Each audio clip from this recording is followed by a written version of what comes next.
እግዚአብሔር ይመስገን በእውነት አመሰግነዋለሁ።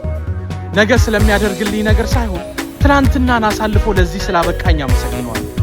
ባዘንኩባቸው ዝቅ ባልኩባቸው ቀናቶች አንገቴን ቀና አድርጎ አለሁ ላለ ብቻዬን ባለፍኩበት ማንም በሌለበት ሰዓት ተስፋ ሰጥቶ አለሁ ብሎ ከጎኔ ስለሆነ አመሰግነዋለሁ።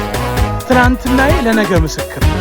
ማን እንደ እግዚአብሔር አትጨነቁ አለሁ ያለን እሱ ነው።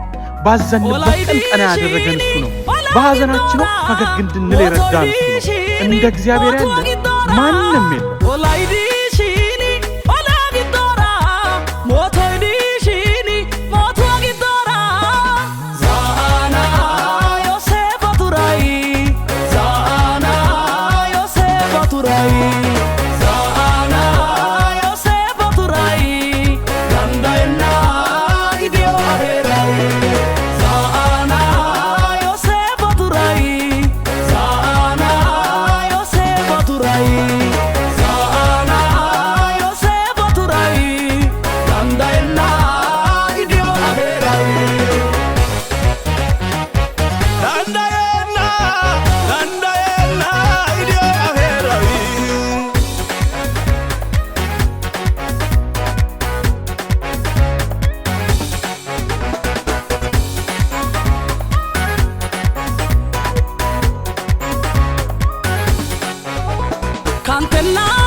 Walking kid